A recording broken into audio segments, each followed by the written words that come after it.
Good evening, good evening, good evening, good evening. It's the 18th of October 2015, and this is the Gin and Tonic Show. This is a show where we talk about things that you shouldn't be talking about in the evening when you are with people, and that is politics and religion. So let's talk about politics and religion a little bit. What we talk about is Islam, and what we do is we first have some definitions, then we talk about a video of the week, then the misconception of the week, then we go through some news, and then we discuss some topics, and then we go and listen to the Hadith of the week, delivered as always by our favorite Ali. So, I'm Stopspamming. I'm sitting here on my own since nobody wants to talk about Islam anymore. And it's true. I mean, we've covered, I think, almost every topic there is to cover in Islam. We've covered the history. We've covered all the different things. I mean, it's such a long show. He forgot. The borders do not let him. He doesn't let. It took a long time for the sound to come out on Vaughan, that's all. It was like a 30-second delay before you started speaking. Oh, really? There. No. I did not forget anything. Come on, I'm the bestest, right? I mean, of course I am. So, anyway, where's the laughing here? Here. All right. Reduced bandwidth is working as long as it arrives there. So we'll just have to see how it works. All right. So what we do is we talk about Islam, and I think we've covered just about every topic there is to cover. So what we're doing now is just going through the news and discussing what is happening right now. And if there is anything happening, if somebody does have a topic, if somebody does have a suggestion, then we go and we cover this. Well, I've actually invited Sam Gerrins to the show today. It doesn't seem that he's made it. It's a pity because he's extremely interesting because he believes and he says that he doesn't need hadith, so he's a Quranist. He believes that he just needs the Quran to give him everything, and I think that's brilliant. I mean, that for me is the most honest form of Islam there is. I'd love to pick his brain. I'd love to talk to him and let him explain. Instead of me explaining what a Quranist does, I would love to have a Quranist here to explain what a Quranist does. Because I can only relate to the things that I have observed. Because I don't know if people know that I used to spend a lot of time on different forums. I used to have a lot of fun chatting to people because you learn what the people themselves are thinking about this entire ideology. And it's not filtered through imams and blah, blah, blah. The only negative thing is that there's a lot of censorship. So when I showed people, I mean, somebody said that Muhammad is the role and idol and everything role model for today. And I said, yeah, but hang on, he was telling his guys to practice enjoying your orgasm when raping captive women. And they said, no, you are a liar. You're an atheist, and this is all you do. You only lie. And then I cited Bukhari, Muslim, and all the other places where this is in Sahih Hadith. And they blocked me because they cannot handle this. They cannot handle the truth. So anyway, but there was one forum where I was not banned. I think this is the only one. And these are Quranists. It was quite interesting how they manage to lie to themselves and reinterpret the entire Quran. Not everybody, some of them. Okay, some had a very realistic outlook and said, look, for me it's spiritual.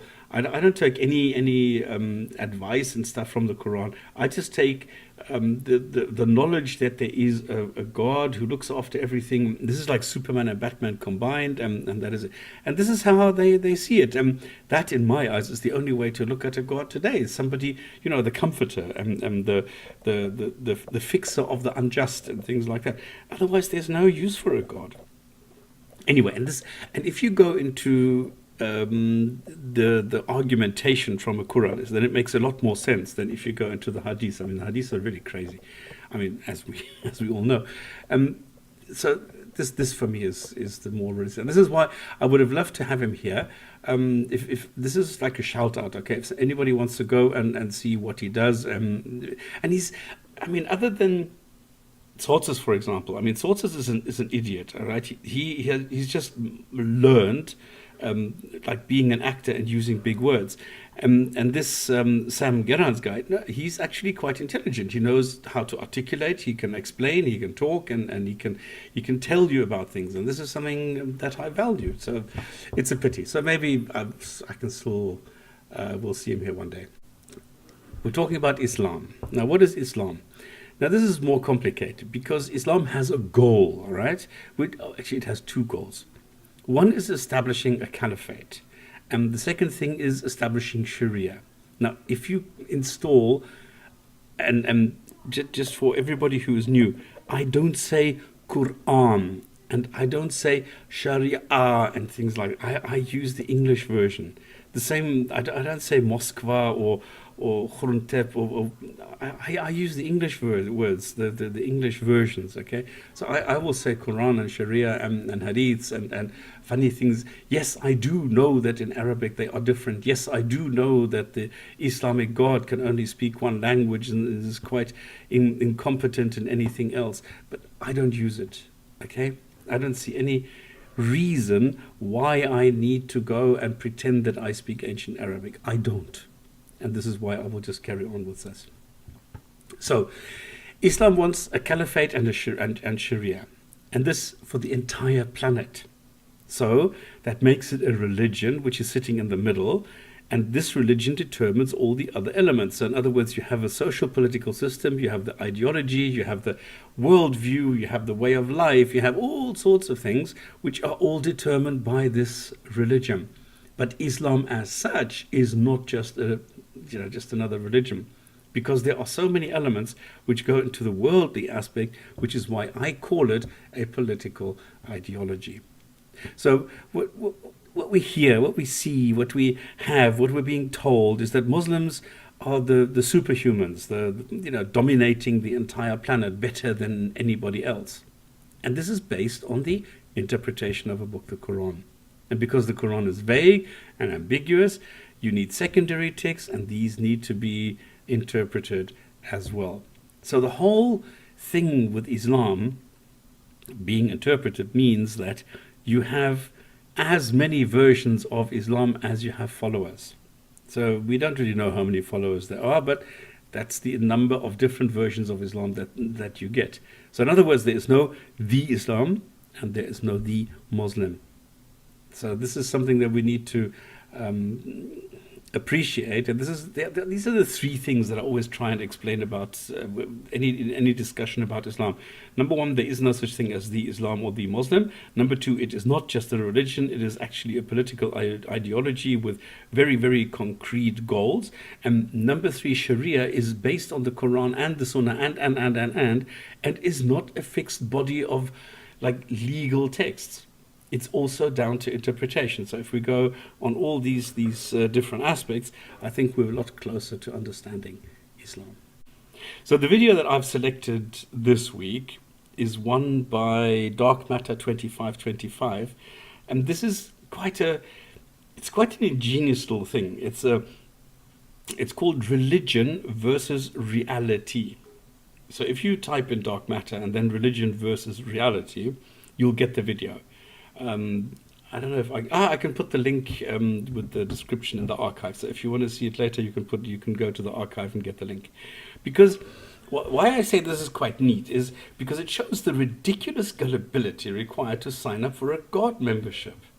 Because what he does is he shows how a woman goes into a shop and says, "Listen, I'm looking for a house. I've just moved here. Okay, what is your budget?" "Well, it's $200,000. Well, I've got a mansion for you. It's got 5 bedrooms, got 3 bathrooms, it's got double garage, it's got air conditioning, it's got pool, it's got barbecue, it's got a tennis court, it's got all these things."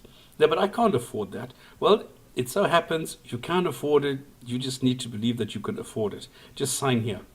Okay, no, give me the address and I'll go and take a look at it. No. You can't look at it.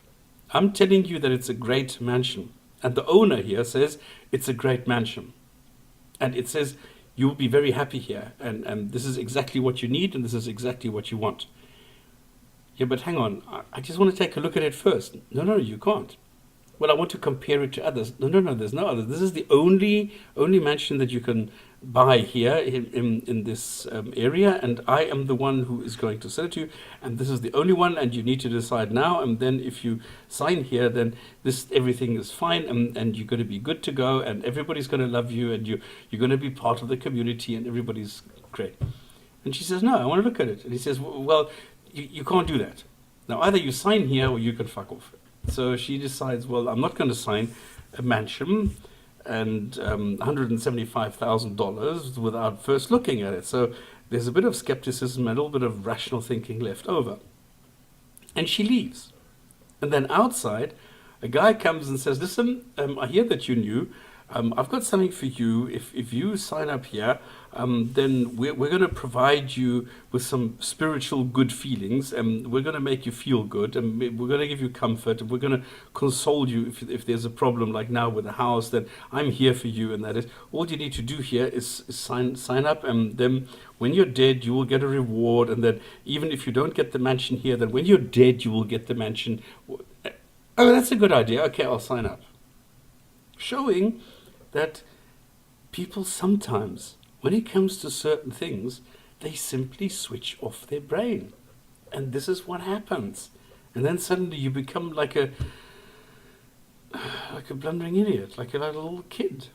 You don't think about things, and you just go and you do stupid things. And this is exactly what happens in connection with religions. And this is what he tries to show in his video, and he does a brilliant job of that. So there you go. This is what I call the video of the week for me: Religion versus Reality by Dark Matter 2525. Was it Dark Matter? Shit, now I'm thinking, was it really Dark Matter? Was it because the non-stamp collector? No, it was Dark Matter, because non-stamp collector makes similar movies, and he came back because he's been gone for a while, so he came back as... Okay, so misconceptions of the week. Now, I've done this so many times, and still people do not understand the difference, the epistemology, the difference between belief, knowledge, what is rational, what is reasonable. I don't understand it. Why do people still tell me that the difference between an atheist and an agnostic is that the agnostic can't make up their mind? Why is it that people still say it is totally rational to believe that gods exist? Why do they say it's reasonable? Why do they say it's a process of reason to come to the conclusion that a god exists? I don't get it. I mean, if I go and look it up in a dictionary, I get like belief, a feeling of being sure that someone or something is true. Now, if I believe that something is true, that automatically means that there is something that tells me that this is true, but I can't really say that it is true. Because there is something missing, because otherwise I would say I know it is true, because if I look up knowledge, then it is information, understanding, or skill that you get from experience or education. Then you know something. So if I say I believe I am going about 50 kilometers an hour, and then I go and put a phone on the dashboard which has a GPS receiver, and it will tell you I'm going 50 kilometers an hour, then initially it was my belief, because it's a feeling, because I've done this before and I think this is about right, and things like that. And if I then measure this, and I get the educational aspect and the experience, I experiment with this and I show the GPS speed, then I can say, okay, now I have the knowledge for this. And this is the way that it works. So I cannot know that gods don't exist. I can just believe it, because there is no reason for me to believe that gods exist. So I believe they don't exist. They don't exist. but I can't know it. So this is the difference between an atheist or a theist. A theist believes, and the agnostic or the gnostic knows something.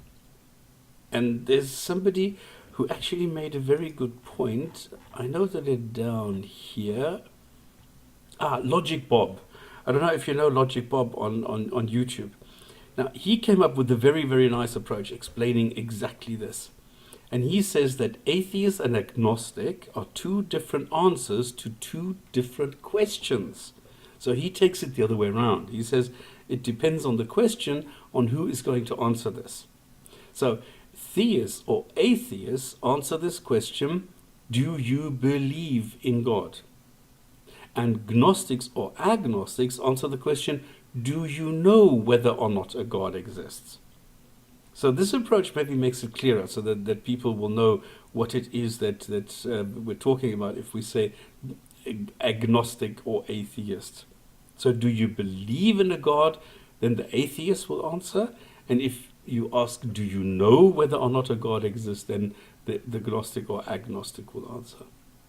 Because this is why I am an agnostic atheist. This is how I call myself, because I don't know whether a God exists, but I don't believe this. I don't believe so. And this is the whole difference between all the different words. And then you come to rational and reasonable, where rational is based on facts or reason and not on emotions or feelings. And reasonable is then possessing sound judgment, the power of the mind to think and understand in a logical way. That's then reason. And this is why if you use rational thinking, you can't, it's impossible to arrive at a God, because there are no facts, and it's nothing, it's only emotion, and it's only feelings, it's only faith. There's nothing else there. You can't say, well, there's a book, therefore God. That doesn't make sense. The same thing as you can't say, well, I'm stupid and therefore God, or I don't know where something came from and this is why there's a God. I don't know what lightning is, I don't understand it, so there must be God responsible. That doesn't work. I mean, that might have worked 1,000 years ago, but today it doesn't work any longer. So this is why rational thinking can never get you to a God, and neither can reason, because you need to think and understand in a logical way. So it's highly irrational to go and think that a God exists. And this is why I always laugh about these people from LDM if they come up with the Quran is miraculous. Well, so what? So what if the Quran is miraculous? Then it still doesn't get you to a God. It can be all sorts of things. Like there are books which are, I mean, if I look at, I don't know, Lord of the Rings or the, what's the Tolkien saga? I mean, if I look at those things, the way that they are written, it's absolutely brilliant. And there's no mistakes there. There's no grammar or something that I need to correct. And there's no contradiction. There's no logical problems. I mean, if I look at Lord of the Rings and I go through it, I can find that it's consistent from beginning to end. It's not like the Quran where you have 15 mistakes per page. So, okay, any comments, any other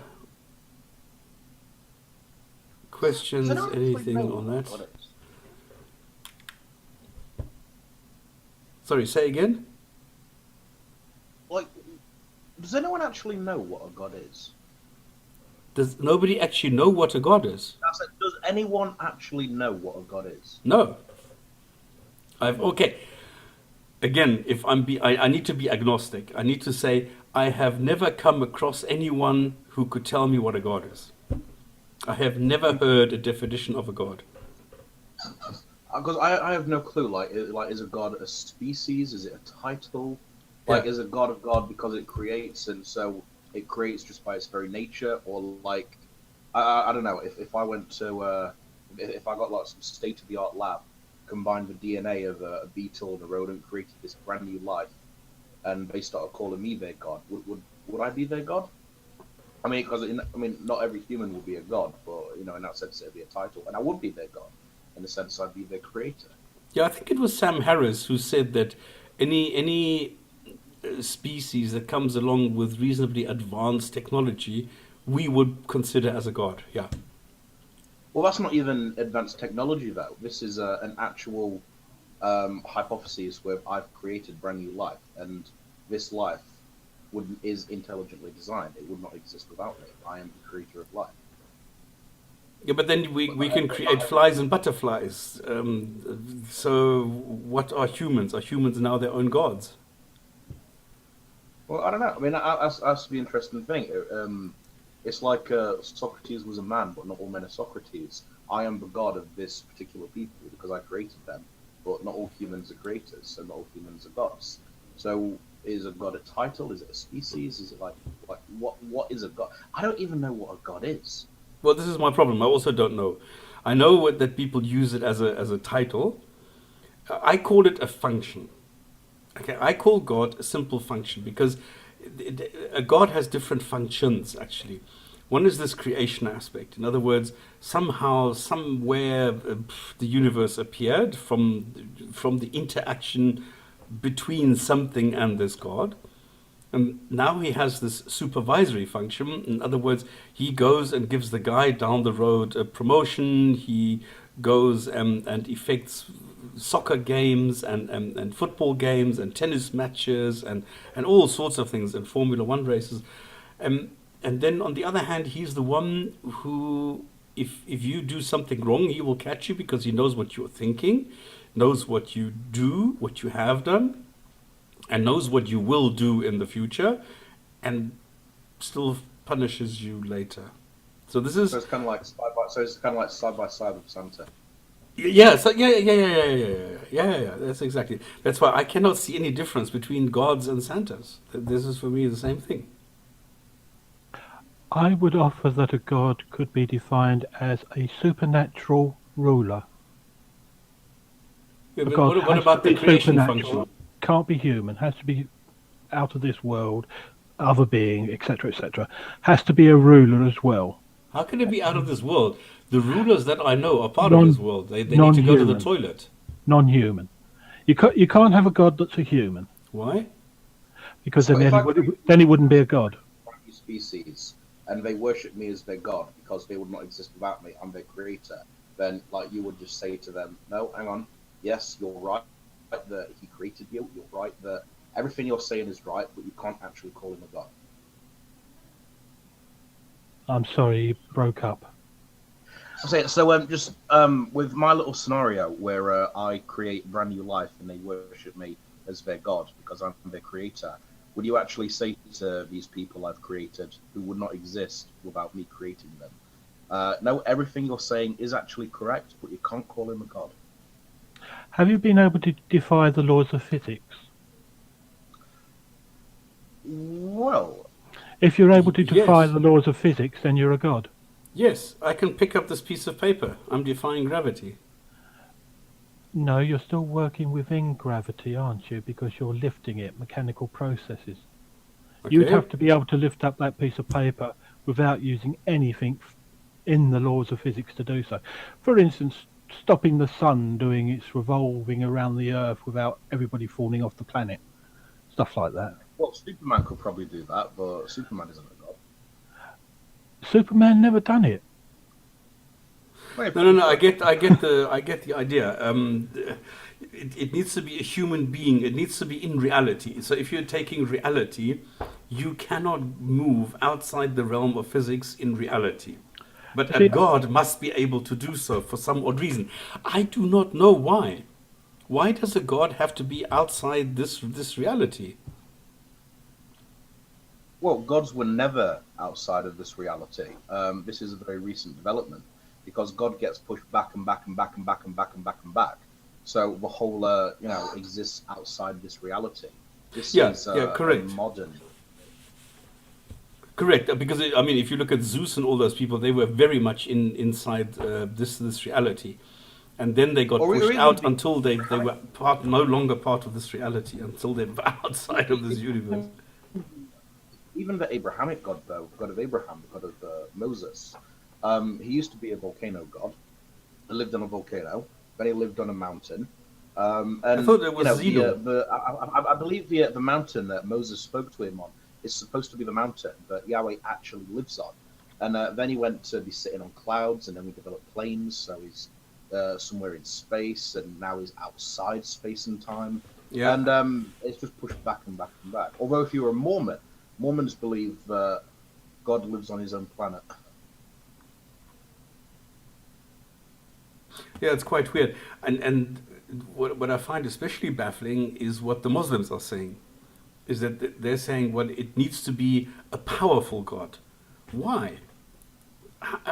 Who knows how much power is required to create a universe? So we don't know this. I don't know anybody who's created a universe. So how do we know how much power it uses? Haven't they calculated that? Well, the end of the total energy of the universe is zero. So, it's nothing. So how much energy does it take to create nothing? Not a lot. Oh, we're talking about the universe.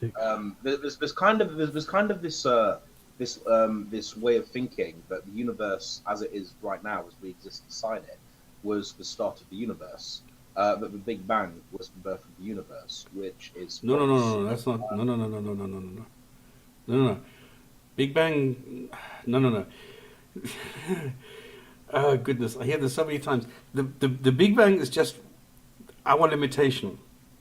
The Big Bang is a model that we've designed where we say, okay, we can't look any further, and we can't measure, we can't observe, we can't do anything any further than that. So if we look at Planck time, then this is the furthest we can go, and that is the Big Bang. We can only go as far as that, but that is not the origin of the universe. First of all, assuming that the Big Bang model is actually correct, it might not be.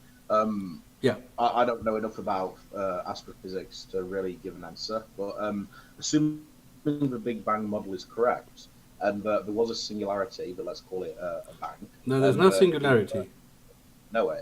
But the concept is, it wasn't the start of everything. It was everything as we know it. The singularity event wasn't the beginning of everything. It was the beginning of the universe in its current form. Okay, if you look at the space time, if you look at the boundary that we are living in today, in other words, the BGV theorem. Do you know the Border-Guth-Vilenkin theorem? No. Okay, what they did is they developed a model which shows that if you go backwards and you take the limits of our universe the way that we see it today, and you follow it backwards, what we arrive at is a hyper-dense state, hyper-hot, hyper-dense state, and then what happens before that we don't know. And the initial inflation is then what we call the Big Bang. So it's not the singularity which is exploded, which is something that came up in the 70s and the 80s. This model was abandoned long ago, and what we do now is, because you can't go north of the North Pole. I mean, to use the Stephen Hawking model explanation or idiom, and this is the way that we see it today. This is why we say that space-time was generated at that time, because there is nothing else that we can say about this. But it doesn't mean that time is absolute, and it doesn't mean that space is absolute. It's only within our universe, within the boundaries that we observe and that we know today. I don't know if I'm able to... Abu, what... Well, I mean, the most common or the most popular, you mentioned Alan Guth, and the so-called inflation theory is the most popular right now, and it predicts that there's an inflation happens very, very many times, either a very, very, very large number of times or an infinite number of times. So our universe is more like a bubble in a great soup. It's like a foam bath. Excuse me? It's like a foam bath. Yeah, I don't know. I think it's quite hard to picture, but maybe like bubbles in an infinite sea or something. I don't know. Yeah, exactly. But this is what the way that we see it today. Okay, there's nothing absolute about this. There's nothing Um, this is the problem with science, is that it knows more about what something is not than what it is. And this is how you arrive at results, because you sort of eliminate things bit by bit by bit by bit. And this is what happened. I mean, if you look at 1929, when Edwin Hubble released his findings, that we realized, oh shit, there's more galaxies out there, and they're moving away, which means they must have been closer together in the past. Boof. So that was something that then eliminated the belief that we had before 1929. And this is the way that things slowly work. And then we realized that the Newtonian physics, or the Newtonian gravity, was valid, but it was only valid in a very small area. Then Einstein came along and gave us the area for gravity on a large scale, and then the small scale with quantum, and then we have Heisenberg, and da-da-da-da-da. So there's different models at work here. So it's very difficult to be absolute and say, this is the way that it is. No, I mean, in science you can never stop. There's no stop. But there was this bicep experiment that could. I mean, there's not consensus whether it really was gravitational waves they saw, or if it was dust in our galaxy. But if you could reproduce the bicep experiment and really be certain that it is gravitational waves from the inflation, Yes. then you could be quite sure. I mean, in science you can never be 100% like that forever, but It would substantiate it, yeah. yeah, you can be fairly sure that inflation is correct. And if it is correct, Yeah. then that follows from that this ocean should exist. Exactly. Okay, so this is where we are today. All right. So if we go back a couple of years, I mean, we just need to go back 300 years, and everything was completely different. And then at that stage, people still needed gods. I mean, if you look at Newton, he still needed a god, because he said, okay, I can only explain it up to here. Everything else outside of this must be God. And this is exactly what Raven, I think, was saying, that he was pushed out and out and out until, today, he's completely outside of this universe. And this is where gods are today. So in a few years, maybe we will be able to go further. And then it's going to be even... What is outside of the universe? What comes next? I don't know. Well, Newton was a theist, so you do have to factor in a certain bias. He believed that there were scientific miracles in the Bible. He used the Bible to calculate when Judgment Day would come, which I believe is 2063, 67, according to Newton. He believed that there was works in the Bible which he could use to be an alchemist, to turn base metals into gold. So Newton believed a lot of stuff. Yeah. But if you go back even further in time, I mean, go back 2,000 years before Newton, and you have philosophers in ancient Greece saying that, nature is all, that we shouldn't be afraid of the gods, because gods either don't exist or don't give a shit. I think it was a book written just more than 2,000 years ago called "On the Nature of Things," and it was just a very naturalist work, and it was all about how nature is all, how we shouldn't fear death, and if there is a god, it is obvious that they don't fear, they don't give a shit.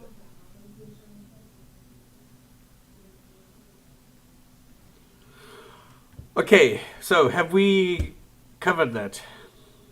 Because I think we all agree on this, basically. No,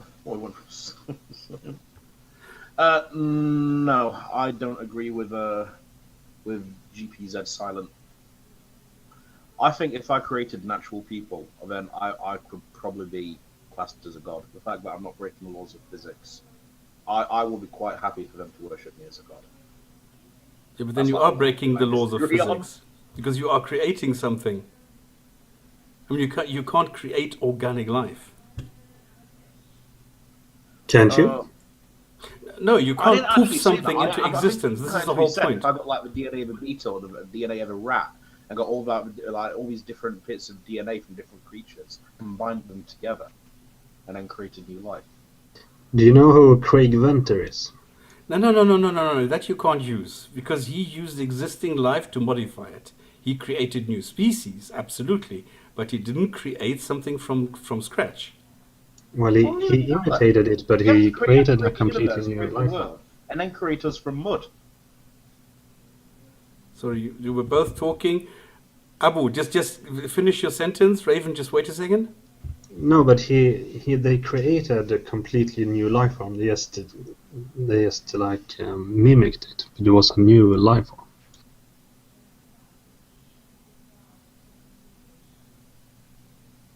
Okay, now Raven. Sorry.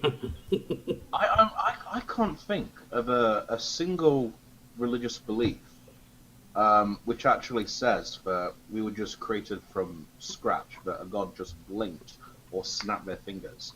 In the Quran, we were yes. Created from sand or glass. Well, in the Quran says that we were created from clay. From nothing. We were actually gathered. No, there's 13 different things, and one of them is nothing. Oh.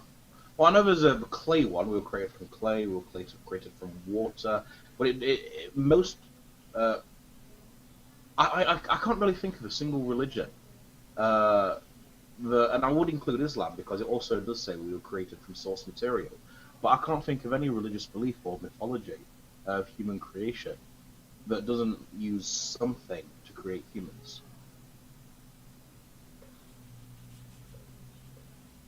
It's a weird thing actually, because like the universe is pretty much created from nothing, but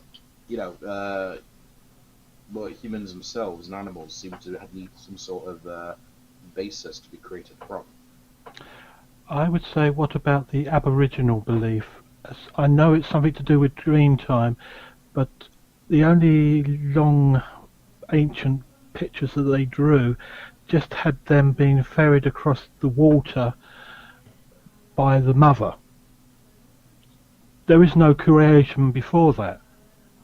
Just them crossing the ocean. I don't know anything about Aboriginal. You could probably find out more about it on YouTube.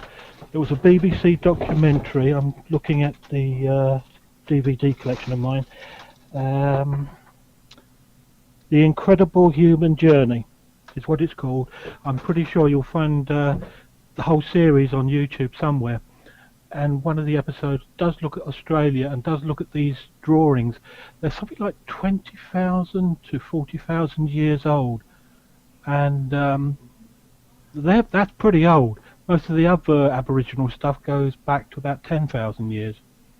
Yeah, one of the oldest gods I'm aware of. I don't know the name of this god, but it was a painting, cave painting, that like cavemen did in the Stone Age, and it was a goddess. She was like part woman and part, I think, bull, and it just kind of seemed to be emphasizing the aspect of wombs and vaginas, life giving. Like a fertility god. Yeah, the first ever gods known to human sapiens was around about 40,000 years ago. They came from out of Russia and migrated into Europe at the time when there were still Neanderthals about.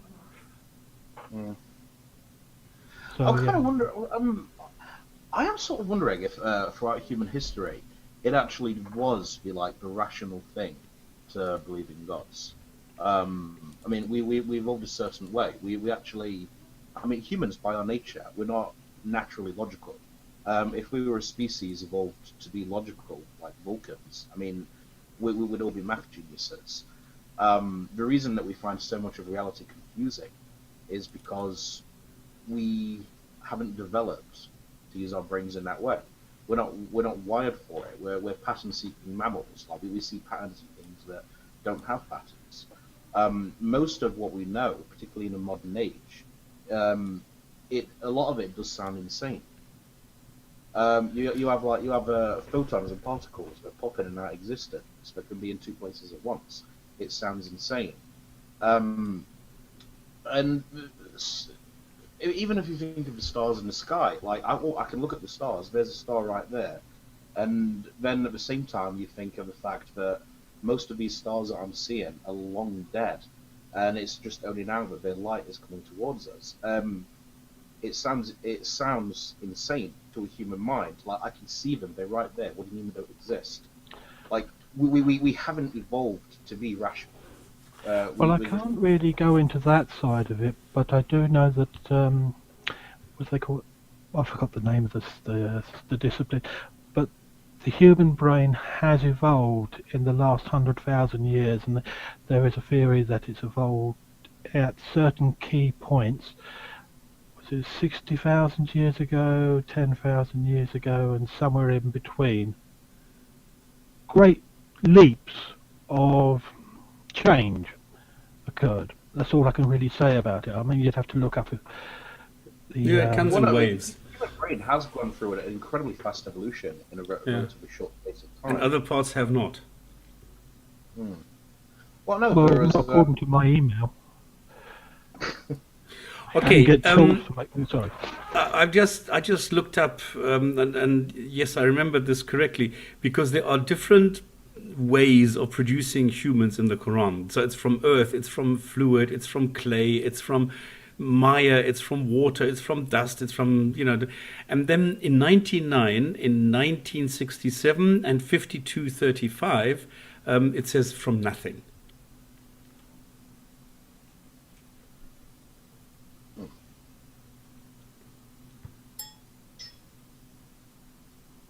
So there you go. All right. Any comments on this one, or should we go to hypocrisy? I do kind of want to say something. Let me say sorry. Can I talk? Oh yeah.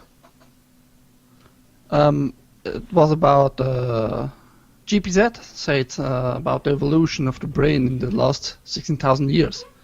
That must have something happen. Yes, agriculture.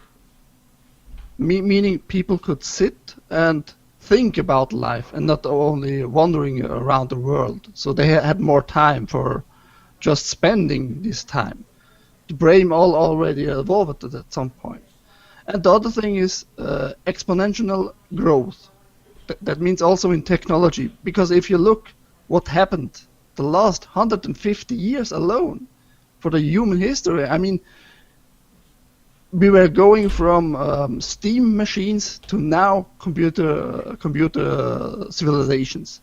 We can talk with everybody on this planet in an instant. We don't have to wander all around the world, etc. So alone the exponential growth and development of anything in terms of technology makes this happen.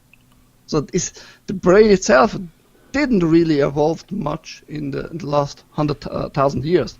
That's because biologists still call Homo sapiens.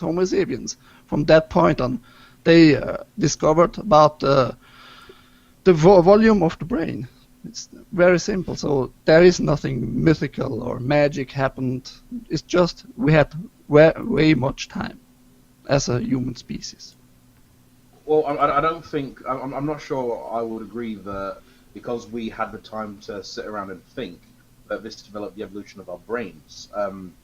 If there was a leap that coincided with the start of agriculture, this would have been most likely a regular source of protein and food that we didn't get as hunter-gatherers. So we just had more supplies to nurture the development of our brains.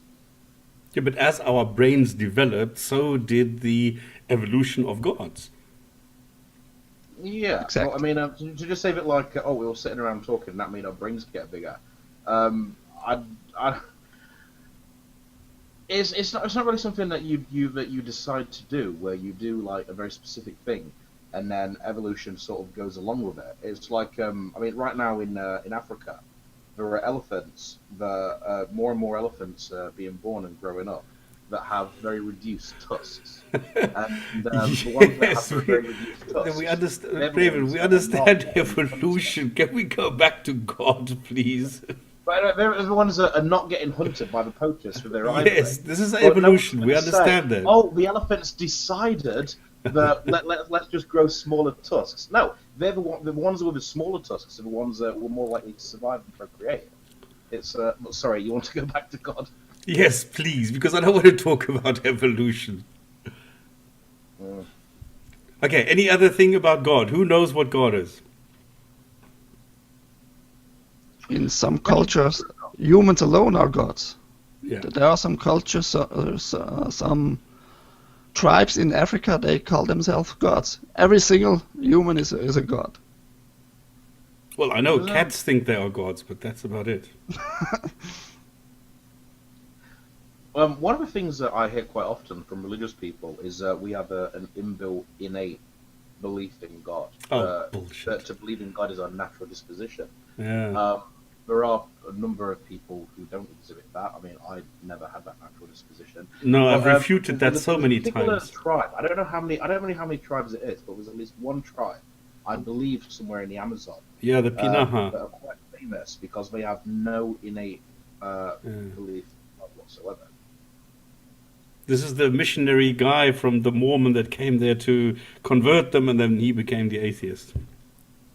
But yeah, it was sort of taken for granted that humans, by their nature, naturally have a belief in higher powers. Yeah, this was propagated by the Templeton Foundation, by Justin Barrett, who wrote this funny book about this, and this got picked up by Christians and Muslims, and they said, yeah, this proves, and then you had this Sources video who picked it up from, doesn't matter, we're going way off topic here. So maybe we can get this as a topic at some stage and go and look at the entire background for all these claims, because I think they're ridiculous. Well, Okay, if there's nothing else on this one, shall we continue? Well, it Yeah, does kind I think of relate to God, because the idea that our natural disposition, and then Hamza and everyone kind of latched onto this. It occurred to me that if it actually is the natural human disposition to believe in God, that right there is an argument against it. Because if it's our natural bias, then right there it's a natural bias, and it should be treated with suspicion from the outset. Yeah. Pretty, did you want to say something? Sorry, did I just hear you? Yeah, I just wanted to agree that this could be a good topic to revisit later and maybe discuss the whole history starting from the earliest shamanism and nature cults. Sorry, the concept of God. Yes, I think, well, you said that maybe we can separate this as a topic and revisit it later. No, that was regarding the claim that there is an innate disposition in children to believe in gods. Yeah. Well, we can- yes, of course. At some point, at time, I think I was about 4 or 5 years old, and my brother got in some trouble in an accident, and I didn't know who to pray for the maximum success rate, either to Jesus or to a cartoon character that was described as almighty in that cartoon. Yes, I was about 4 or 5 years old. There you go. So I prayed for both. Oh, I thought you prayed to penicillin. Covering all your bases. Mushrik. Just in case you're the right one, yeah. It kind of reminds me of when Actually, Pope, if a one giant- of the previous popes ended up in hospital and he had some operation that could have killed him, and he said that he prayed to God and he thanked the God. And I just remember thinking, the doctor doesn't even get a little bit of credit. Yeah, this is always the problem. This is what I have with my brother, because he says, yeah, I'll pray for this and blah, blah, blah. So I said, okay, so if it doesn't work, then it's the doctor's fault or Satan or something. If it works, then it's Jesus. And if they die, then it was their own fault or something like this. Then they deserved it. No, It's it's horrible. also good because God decided to take them to heaven where Then they now are. they're in a better place, yeah. Yes. Oh, goodness. There was a social network group about Orthodox Christianity. my friend showed the group to me, just monitored it for news, just understand the people for a month or two.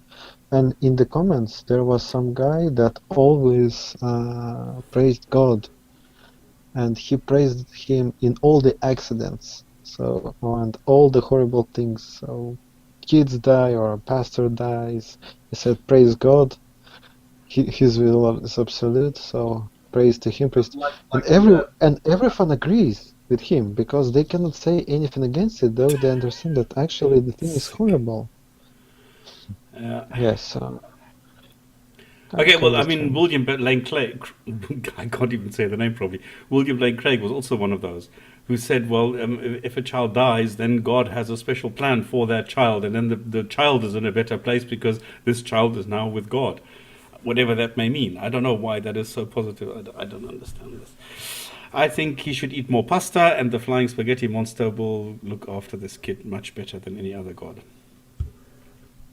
Okay, that's it. There was a cartoon on YouTube about this conception of a better place. It started with with the phrase or a thought that everyone wants to go to heaven, but not right now. Yeah, exactly. I forgot who the author was. I actually forgot. As late as possible. Okay, yes. Let's talk about the news a bit. Let's talk about hypocrisy. I think everybody knows what H&M is. H&M, just in case, it's just a boutique or something. And H&M, I don't know if you know the Quran chapter 41. It predicts the H&M chair because where everything is explained in detail, the Fusilat, chapter 41, and it starts off with H&M. So they knew 1,400 years ago in the Quran that H&M would exist. It has been explained in detail in chapter 41, the Fusilat. Now, H&M uses models, obviously, because they are a clothing chain. So they take models, they put the clothes on, and they put them in brochures, and they say, okay, here you go, now you need to come into the shop and buy this, and it's very cheap and very good, and you definitely need to buy it. Now, there's a female Muslim by the name of Maria Idrisi who decided to model for the clothing chain H&M. Now, I don't understand this. Because she wears the typical camel hump we discussed last time, and this was strictly prohibited according to various hadiths that we had. And you will see this in her Instagram profile, and you will see she's not really good looking or special or whatever. She's just another Muslima with lots of makeup, willing to be on camera, and a non-Muslim commercial camera. By the way, hang on. Let me see if I can go and share. Can anybody see the photo? How do I get the photo on here? Hello. Here. Start screen share. There you go. This is the girl. This Maria Idrisi. I don't understand this.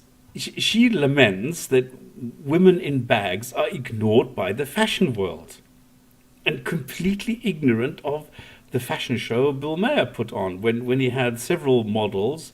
I don't know if you remember the Bill Maher or whatever fashion show where he showed all these different women in black and how wonderful they looked in this. Anyway, but she teaches modesty or preaches modesty and then flaunts her body in tights and stilettos, totally forgetting what the Quran says and what the intention is in Islam. What she does in real life is, this is her job, she decorates fingernails and applies henna tattoos. Great. And now she protects her modesty in fashion shows. I mean, is that the definition of hypocrisy or what? She preaches hijab includes the way a person walks, talks, looks, and thinks. All of it should be done modestly, and it applies to both men and women. That's what she says. And then she provides her version of modesty, which is putting on tons and tons of makeup and then going on fashion shows in a hijab. Now, if we look at the Quran, it says, say to the believing women that they should lower their gaze and guard their modesty, that they should not display their beauty and ornaments, except what must ordinarily appear thereof, that they should draw their veils over their bosoms and not display their beauty except to and so on. Now, she says she believes the Quran and guards her modesty by doing everything she is not supposed to do, from drawing attention to herself to bumping up her hair. And this is hypocrisy at its best. Any opinions on that? You could say that the hijab itself is hypocritical, at least when it comes to the Western world. Like, if most people don't actually wear Islamic clothing, and then you wear Islamic clothing to make a statement about how modest you are, and it actually, makes you stick out. And what? I mean, surely that's hypocritical. This is what I thought. I thought, come on. I mean, what is it? Yeah. I mean, you can't. Obviously, this doesn't apply to the Western or let's say the non-Muslim world, as you point out. Yes.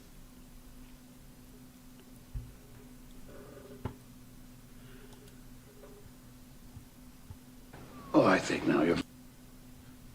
Any other comments? Any other opinions on this? Actually, the Muslims I met in my life were actually one of the least modest people I ever met. In what way? For them, the most important thing is bling and shiny objects to attract attention, to show how rich they are. Over the telephones especially, yeah. Not only telephones, cars. For some reason, they really like BMWs. I don't know why. BMWs and Mercedes. Though, in our conditions, actually, those cars do not last very long and fall apart. Japanese cars actually last a lot longer and people at last fuel look better, but they still go.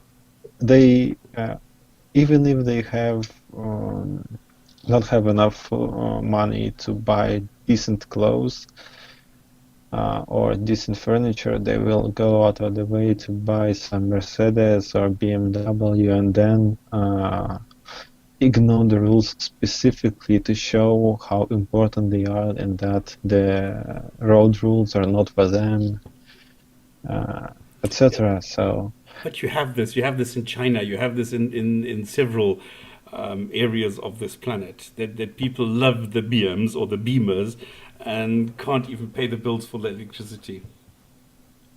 And in London, you have what's known as the Ramadan Rush. Yeah. For those who don't know, it's just basically a shitload of rich Saudis and Muslims from the Gulf state that just come to London during Ramadan in summer and just spend shitloads of money. They race their supercars through the streets, pissing people off. It's incredible. It's the most extravagant flaunting of wealth that you could imagine. Yeah, it's bling, exactly, yeah. Okay, so can this be topped? I mean, this level of hypocrisy in this woman. Well, I think yes, because the Saudis are at it again. And what this lady Hidrisi can do, Saudis can do much better. Because they're making themselves the laughing stock of all human beings living in the 21st century.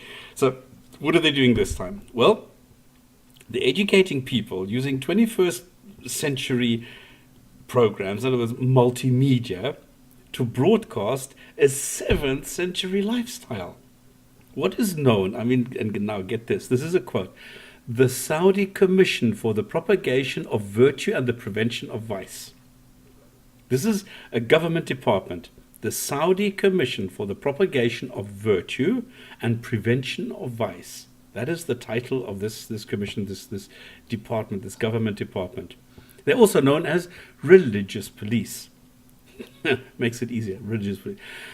And they've come up with videos propagating the peaceful Islamic values, preventing terrorism.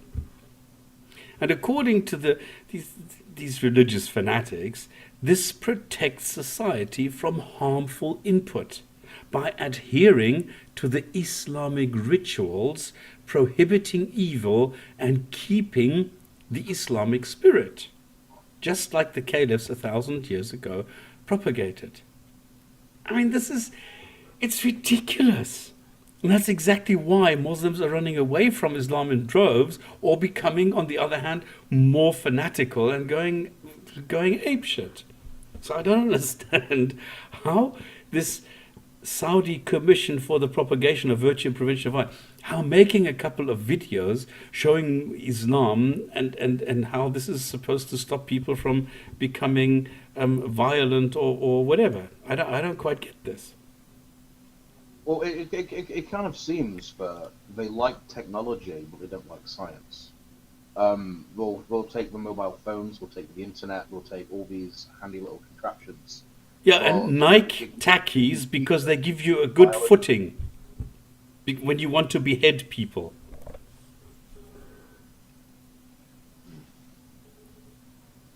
Yeah, it's something that people have commented on, particularly Western Muslims that go to the Gulf states. Like Western Muslims who are actual academics and scientists. And it just seems to be the same story over and over and over. They like the technology. They really like technology, but they don't like science. Technology is useful. It's convenient. But science could possibly make Muslims, question their faith. It's really strange. And I need to correct myself. I just made a big boo-boo. I said Nike. It's not. It's Reebok. So Reebok gives you the sure footing that you need as an executioner. Have you seen the adverts that they put out? The Saudis put out adverts saying, we need 8 more executioners because we have so many people to execute, because there are people who are blogging, and blogging is dangerous. And thinking about a non-godly Saudi, oh my God, no, we can't have that. Let's quickly behead them. Give the people a job. Let them behead people. We need some executioners. We'll give them Reebok tackies for the sure footing. We'll give them a sword. We'll give them, where's the high technology? A camera. We'll give them a mobile phone so that they can record the beheading. And off you go. And there you go. And this is what we pay you for. Unbelievable. Well, this is a country that classifies non-belief in God as terrorism. So. Yeah, exactly. This is quite nice, and this is a quote. A radical Muslim wants to behead you. A moderate Muslim wants the radical Muslim to behead you. There you go. So he's not responsible for it. Oh, I love it. Appeals to my sick sense of humor. Okay. If I go into hypocrisy and I sort of include corruption, what do you get? KSA, Kingdom of Saudi Arabia. This is not me because they closed down my account. That they are stupid assholes and I hate them. That they can't, handle a little bit of criticism. They can't handle the truth. They can't handle anything. They need to close down the channel. That's not it. This is just something that I go through with the Jews, and I find this the same way as I use the other things as well. Now, the Kingdom of Saudi Arabia is one of the... Saudi Arabia. Sorry? I said I thought it was 1,001 inventions that got your account closed, not Saudi Arabia. Oh, this is another one. 1,001 inventions closed my Stopspamming one. I had a German one, which I used on the German thingamajig, on the German program. And that was closed by the Saudis. Wow. Yeah, they don't. And this was, it was innocuous. Okay, it's just a video explaining. I don't know if you know the video where I go and explain Islam from the viewpoint of a non-believer, where I go and show what I think of the way that Islam is being handled and what all these texts mean and how Islam is how it started, the history and blah blah blah. And they couldn't handle this. So, Sorry, I'm actually kind of confused. How did the Kingdom of Saudi Arabia come across your German YouTube account, and then I need more information on this. well, what I did was I translated it into German, put it on a German account, and it became quite popular. And then suddenly YouTube flagged it as containing some copyrighted material. And I said to them, no, it doesn't. It's just 15 seconds. So it's covered under fair use. I should get in touch with the owner. And the owner was Saudi, Rotana, blah, blah, blah. So I wrote to them and I said to them, listen, don't be such pussies. This is just a couple of seconds and it's fair use and blah, blah, blah. Suddenly my entire channel was gone and my email account was hacked, so I can't access that anymore. And this is what they do. This is how they react. It's kind of like the mafia, isn't it? You know, you don't talk about the family. That's it. So you're not allowed to say anything. If you do, you are being censored. Because they think, I mean, they're like children. They're primitive. They're like, you know, if they, I mean, does killing a person kill the ideas of that person? No, it doesn't. But they think that it somehow stifles it. If you kill somebody or you kill the criticism, then this will, I don't know, it doesn't matter. They are one of the worst places in the world as far as human rights are concerned. I think we all know that. I mean, that's the only country that I know on this planet where women are not allowed to drive. I think that's atrocious. So, and this is the thing, they have an incredibly backward and primitive version and interpretation of Islam. And this causes huge problems for those who are not part of the upper class. Because if you are of the Saudi family, then you're okay. Then you don't have a problem. Because then you can do as you wish. If you're a VIP or you know one, then this exempts you from all rules, and you can pretty much do as you please. If not, well, tough shit. Now, a 74-year-old man, an expat, a guy from the UK, and he's called Carl Andre, and he's been working in the oil industry all his life, and he was in KSA. And he'd been working there for something like 25 years now, and well, now found out the hard way what it means to do something that they don't like if you get caught, because alcohol is illegal in Saudi. And the Saudi VIPs keep it illegally, and expats are rarely checked because they are locked away in walled communities, in so-called compounds, not in touch with the locals. So if you're a VIP, you just go and tell the pilot, listen, on your flight back, I want you to pick up a case of whiskey, and then I'll pick it up at the airport. Then, of course, he goes and picks it up at the airport. He's not checked. He takes it home, and that's it. So he has high-class, top-class whiskey. What an expat has to do, he has to buy sugar and fruit and blah, blah, blah, make his own alcohol. And this guy was now caught. I mean, he wasn't drunk or doing anything. He was just stopped, and they said, okay, well, we're going to search you. Well, they found alcohol. So they immediately arrested him, put him in jail. And it's crazy.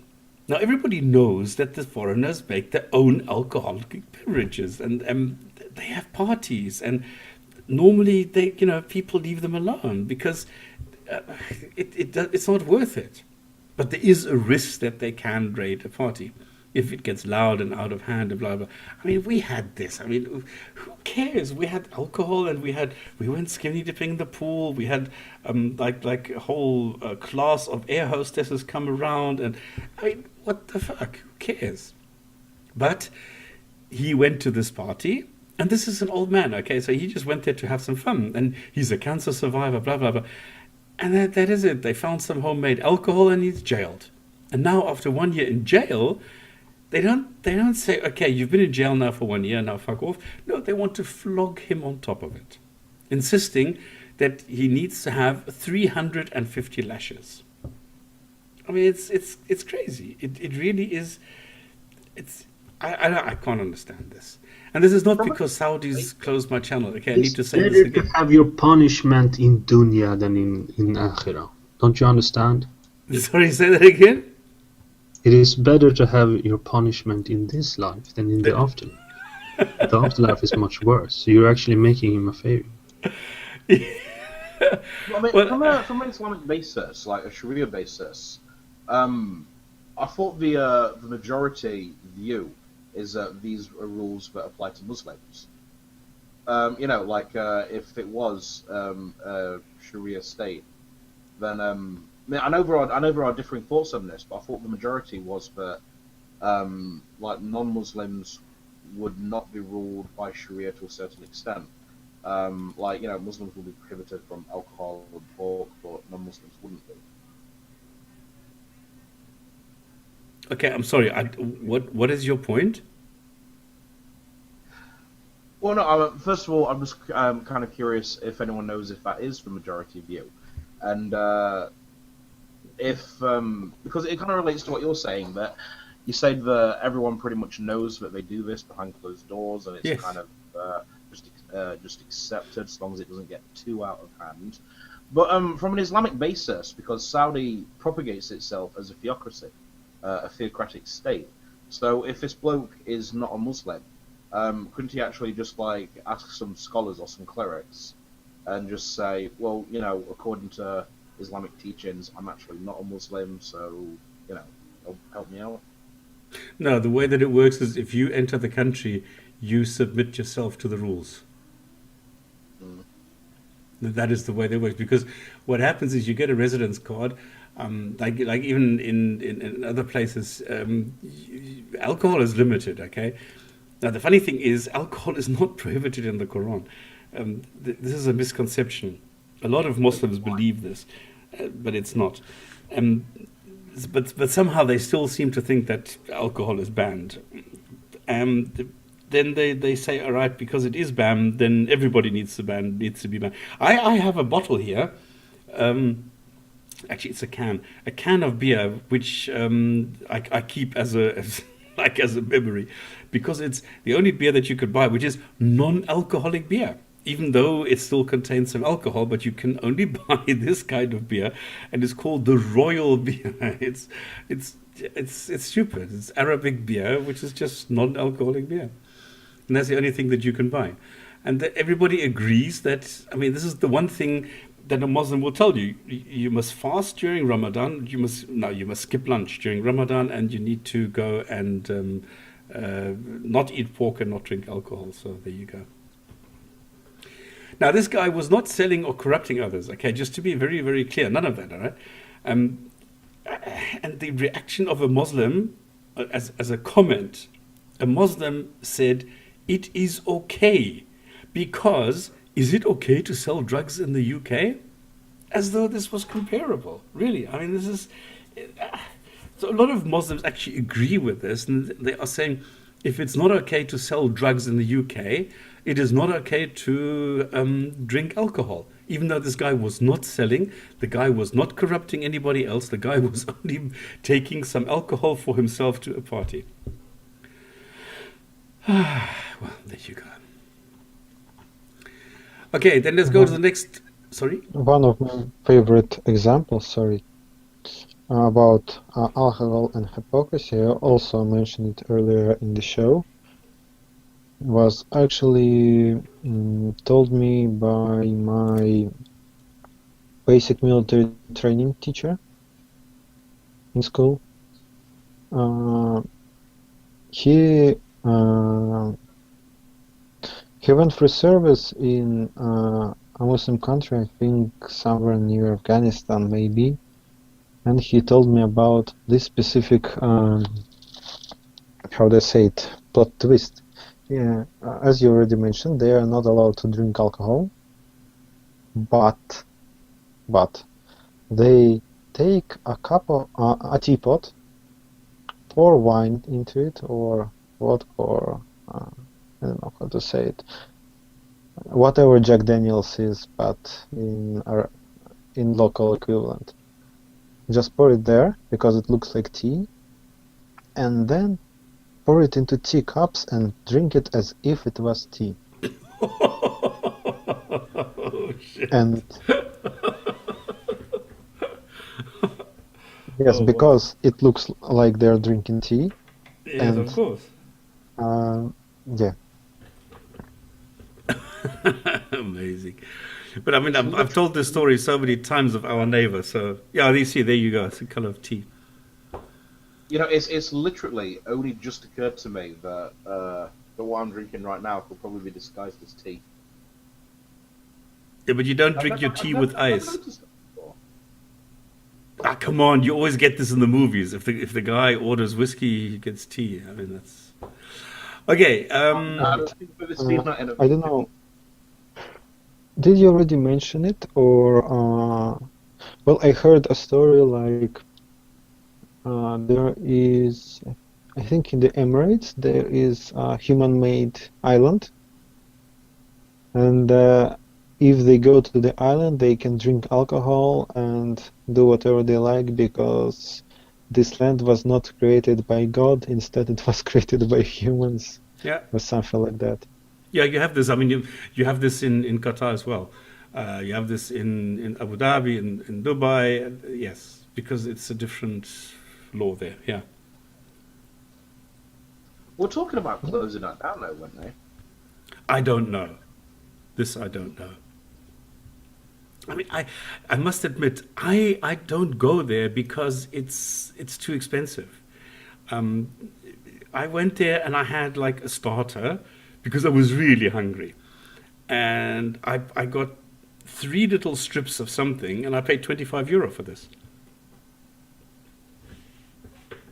So I thought, no, I don't need this. I mean, this was like a piece of chicken, a piece of beef, and a piece of, but they were like, okay, how much is between my fingers now? This is like 3 or 4 centimeters, and 3 strips of that, $25. No, I thought, I don't need that. Okay, let's talk about a Muslim millionaire. So what is a Muslim millionaire? A guy called Ronald Fiddler. And the question is, has justice been served here? Because he is known as Jamal al-Harith. And he was released from a prison in Afghanistan and ended up in Guantanamo Bay because people thought that he was a terrorist. Now, from Guantanamo Bay, he was released, awarded 1 million British pounds compensation. And this millionaire from Guantanamo Bay then got into a plane and left for Syria to support and fight with Daesh. Now, his wife and their children joined him, apparently to try and get him to return to the UK, where some red-faced bureaucrats are being asked how exactly their security measures let these slip through, or whether it was done intentionally. Because after all, he did come from Guantanamo Bay, and then they paid him $1 million. So maybe they said, well, we'll give you $1 million as long as you go and get yourself killed in Syria or something. This is so funny. And I'm asking, is this justice? Is this what Britain is doing? They go and pay $1 million in compensation, and then the guy jolts off to Syria. I thought this was such shit. I don't know if you know the story about the seal that was rescued on some coast in the US. Then he was pampered and brought back and everything, and after months and months of nurturing, he was released to the sea, and immediately when, after 2 meters of swimming, an orca came and caught him and ate him. And this was, of course, a big story because it was on the news everywhere. So this, I see so many similarities here. I think this is funny. Any comments on this, or shall we go straight to the next one? Well, what was the reason that he was given $1 million? Is it because like human rights abuses, or was he was there like no evidence against him? Was it unlawful imprisonment? Like what? Why did he get $1 million compensation? I don't know. Probably because there was no evidence. That he was just imprisoned there for no reason. I mean, this happens a lot. I mean, a lot of people in Guantanamo have no reason to be there. They just got caught and then transported there. End of story. So I don't know what warrants that. How exactly a person with a criminal, even without a criminal record, can ship $1 million in cash out of Great Britain. Whoa, we do have like privacy laws, data protection acts, and things like that. No, it's limited. It's limited to 10,000 since they introduced the, what do you call them? The money laundering laws. There you go. Yeah, almost all countries have a limit of from $5 to $10, some even $3,000 that you can take inside the country with you or move outside the country with you. So if he had a briefcase full of dollars, then it would actually show up on the X-rays. It's not like he just put $1 million in a wallet. Well, And that's the point. That's the point. How did they? That's why you get the red faces in the UK now, because now the newspapers are asking questions. Well, hang on. What on earth happened here? How did this guy make it? How did the entire family manage to leave the country? Plus, in addition, with all that money. Exactly. So I don't know. maybe the money is still in the UK. Okay, this I do not know. The way that I read it, the way that I understood it, is that he used the money and he took it because he wanted to support Daesh in Syria. Because, I mean, come on, $1 million is $1 million. So, okay, next topic is barbaric. What kind of a society tolerates this kind of barbaric behavior?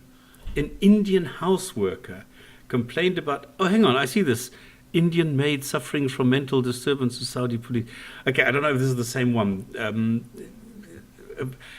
She complained to her boss, a private guy, about her treatment, about erratic payment, and other amenities. Instead of coughing up the goods, the lord of the manor grabbed a meat cleaver and chopped off her hand. So, and the funny thing is, there has been no reaction from the police or courts because he is part of society and apparently he is allowed to do that. I don't understand how this is possible. I don't understand why this is possible. I don't understand how anyone can go and say, well, if you complain and you just grab a meat cleaver and chop somebody's hand off. I mean, this is something I don't understand. But maybe I'm the only one in this. Okay, and then finally, the last topic I have for today is education. I don't know if you know Al Arabiya, which is a news channel. They raised international awareness when they revealed the shocking state of education in Muslim majority countries. And they cited a study which revealed that Arabs, for example, read an average of, and now get this, 6 minutes a year. A year, mind you, not a day, okay? 6 minutes a year.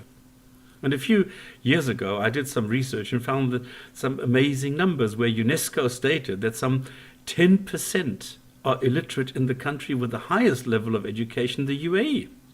And others, especially women, have a staggering level of over 90% illiterates. So totaling the numbers gets you to something like 800 million illiterate Muslims. In other words, more than half of them who are illiterate. So, I don't know if you remember, I supplied, and I did a video on this, and I supplied my sources and blah, blah, blah, and as usual, I don't know if you remember this idiot, like Amin, and I can't remember what's his face, he came on the Gin and Tonic show, and he started discussing this, because he couldn't understand that, and he couldn't accept it. And he came a couple of times and made a complete fool of himself. He said that my links were all faulty and I made this up, telling everybody that he had refuted me. As it turned out, I mean, he is quite stupid. I did not see that an article I had quoted had merely been moved into the annual archive. So a quick check using the title or file name could have revealed that, but he was too stupid to do this. So anybody can go and look this up. And I don't even know if I put that video. Anyway, it's up on Vimeo. This I know. I don't remember if I already put it back on YouTube, where it's called "Knowledge is Haram." And I did some research on this to show how many Muslims are actually illiterate. Oh, I remember that video. Sorry? I remember that video. Oh, okay. But I don't know if I put it back now after the channel was closed, whether I put it up with, where would it belong? On Imam Sister, I suppose, because this is like a documentary or something. I don't know, I'll have to see. I don't even know whether I put it back or not. So the fact remains that Muslims are underrepresented when it comes to scientific education. Like the number of Nobel Prizes. Does everybody know that there's only one Muslim majority Nobel Prize been awarded to a Muslim? I don't know how many people know this. And then Is that the Pakistani one who the country kind of like got pissed at because they said he wanted a real Muslim? well, he was a Qadiani, an Ahmadiyya, and they said he's not a Muslim. So Is that what you're talking about? No. I'm the one who is left. The only Muslim who actually got a Nobel Prize in a science category is a guy called Zaveh, and he's an Egyptian living in the States, and he got it in 1999 in chemistry. And there's no that is the only one. The other one, what you are thinking about, was Abdus al-Salam, and he died in London. But I can't remember whether he is buried in Pakistan. I just know that his tombstone, because it said, here lies the first recipient, the first Muslim recipient of a Nobel Prize. And this was Abdul al-Salam. But now what they took is they took hammer and chisel and they took out the word Muslim. So now it says, here lies the first recipient of a Nobel Prize, because they took out only the word Muslim, which is quite weird, I think. Anyway, but it's not only Nobel Prizes, there's also the number of patent applications or submitted scientific papers. I mean, you can't refute reality, can you? And this is reality, that Muslims are underrepresented when it comes to anything in science. And if I look at the level of scientific education when it comes to LDM or that, I mean, it's pathetic. Or IERO, if you see all these guys when they come up and they say, yeah, it is this, when if I look at evolution, it's flawed, and scientists are actually at odds over this, but they don't even know what it is. So the knowledge level is so pathetic, it's unbelievable.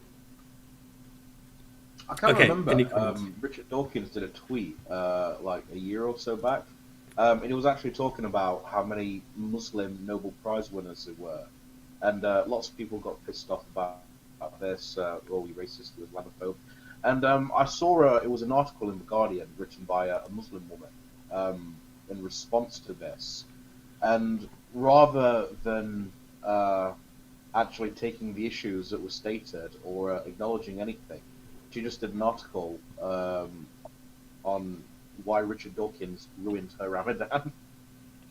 Why he wins Ramadan? Ruined. Richard Dawkins okay. Ruined my Ramadan.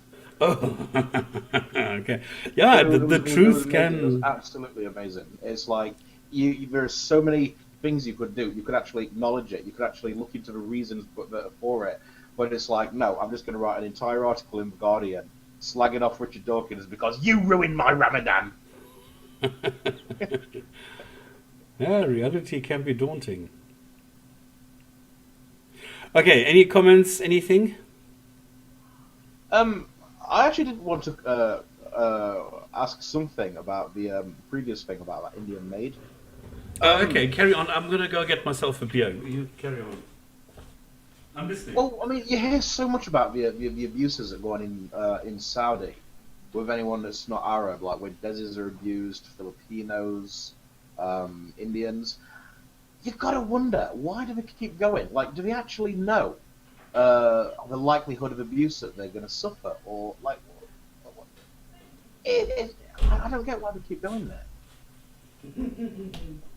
I didn't get that why the guy who's going to suffer 350 lashes and probably die from it was in Saudi in the first place. Had he been there for a long time and been brewing alcohol for a long time? I think Stops said like 23 years. Yeah. Yeah. So it's just sort of unlucky that the religious police turned up. Yeah. Why did I go? I mean, come on. Good question. It's a good life. They have phenomenal pay. You have phenomenal conditions. It's really brilliant. I mean, the thing is that if you go and you work there, you can really see the difference that you are making, because there is no prior experience, and you are coming there and you are teaching them something that they've never seen before. So it's up to you now to make an impression, and it's up to you now to show people what it is that the rest of the world is doing. So you can implement systems there that they've never seen. And the thing is that the financial background is limitless. So if you say, well, I would like to have a farm, I would like to have a server farm, and I'd like to have 250 servers, and then they just say, well, give me the order and I'll sign it. And then 3 weeks later, it's there. So money is not an object.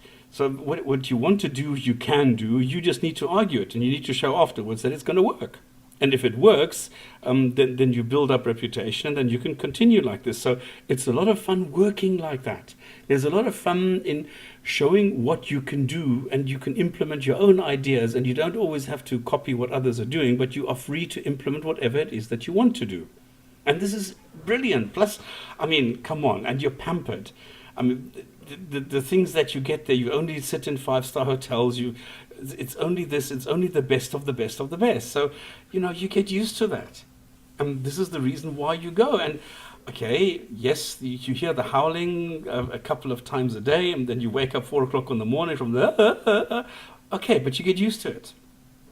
And then you get used to not being able to do a couple of things, and you just accommodate it, you acclimatize. But then the thing is that if I went to a party, I had alcohol because I knew there are no alcohol checks. So I had more alcohol when I went to a party in Abu Dhabi, for example, than I would in Europe.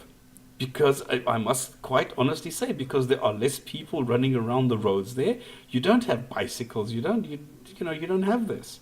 So I must admit that it's a very pleasant life, and if you just learn to you just need to laugh off all the rest. You need to laugh off that people are being beheaded a few kilometers away from where you are staying. This doesn't feature in your life. Waking up at 4 a.m. sounds like good training for being a parent, doesn't it? A newborn child. Yeah, but here it's for all the wrong reasons. This is the problem. This is what I hated about it. I have a question. So you say you can go and teach them whatever you want and implement any program you want? Mm-hmm. But what if you are very, very smart and you teach them wrongly on purpose, as a joke? Well, you can only do it twice, and that is the first and the last time, and then you will never work there again. I mean, But theoretically, still- yes, you're right. Theoretically, I can do that. No, in China, some specific kung fu schools, if they deemed a new pupil unworthy, they all conspired and taught him wrongly, as a joke. Okay. The my face to your fist technique, or something like that. Or I bleed, that means I win. Okay, I get. Now you can't. Well, you can't do that, because at the end of the day, you are being measured by what works. But that's why I mentioned that you must be extremely smart to make a scheme that will work On the short term, and on then the fail yes, later. on the, Yeah. yes, on the surface. But in reality, if somebody sees it, for example, using enormously large rubber band to make sure that your door will not open while you sleep. Of course, normal people use locks, but a large rubber band or using a chair will also work. Okay. Yes, it is true. I've never thought about that. I must be honest. Kind of it reminds never me came of to mind. Shawshank Redemption. You know, where the Nazis keep putting in orders for bullets and bombs, and it just never goes off. And they keep ordering from them anyway. Yeah, okay, it's true. It's theoretically yes, but I never did it. Mm. I also had a question about literacy. I'll let you return and talk back about the topic. I just wanted to ask, are you in the 6 minutes, are you sure that only 6 minutes per year of reading? Well, this is the study. They are But quoting a study which was conducted by, I don't know what, in thousands of people in different places, and this is what they came up with, 6 minutes a year of reading, because they are so busy with their telephones that they don't worry about reading. They don't take out books, they don't do that. so that only includes literature, not reading labels or smartphones and Correct. chatting. Yes. Oh. Yeah. It's specifically books. And not educational literature. And not, well, no, that would include books. And not the But Quran. but how do they study without reading books? They don't. Or at least forums? Why should they study? I see your point, sorry. This is the big problem, that there are a lot of young people in those countries who will never have an education because they don't need to. They don't need a job. They will just live. They will just live life from selling gas. And there's enough there for the next couple of generations, so why get a job? Until this fall, I actually had a pause and didn't read one single book for a few years. The last book was not an educational book, and after that my e-book reader died, and I didn't read actually any books at all. And all the education I got from scientific papers and forums and guides, etc. But I did, and manuals on websites, but I didn't read books. But I cannot say that I don't actually acquire education. Brilliant. Okay. So maybe reading books is not correlated with the level of education or personal development. Okay, this is what I did. The study was only how many books do they read? And then I correlated this, I added the level of education in general, because I think that the ability to read is a prerequisite to getting any kind of education. The ability to read is very, very low in Muslim majority countries. In other words, it's less than 50%. So you can already see that there is some sort of an obstacle to getting an education.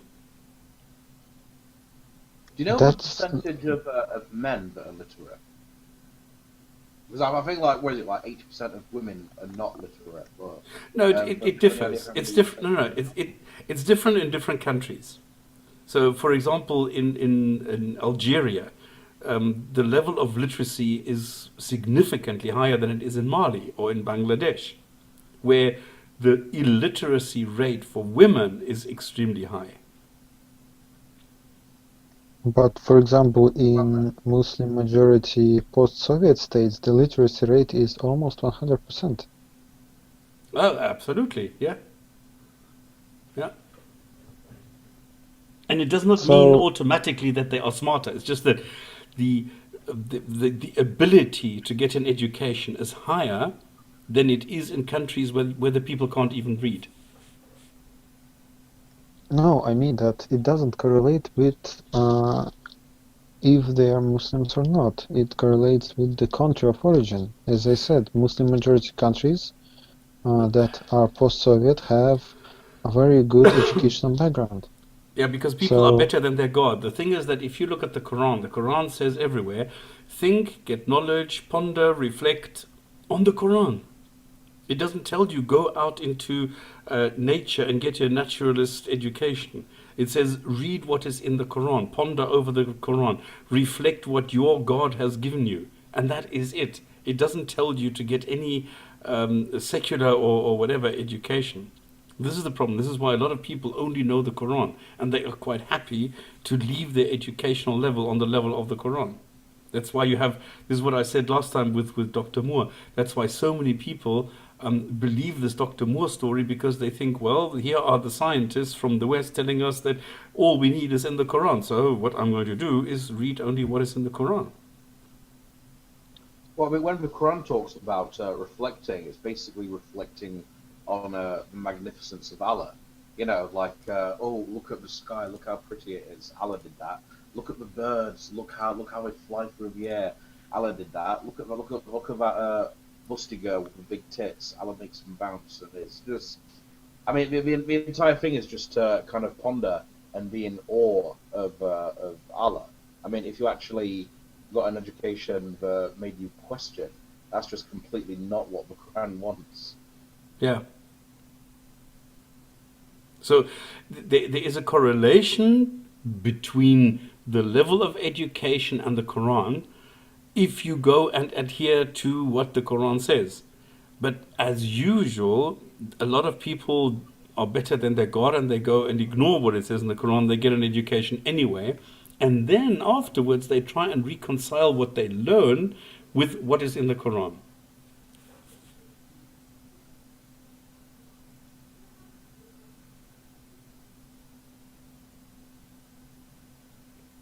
Okay.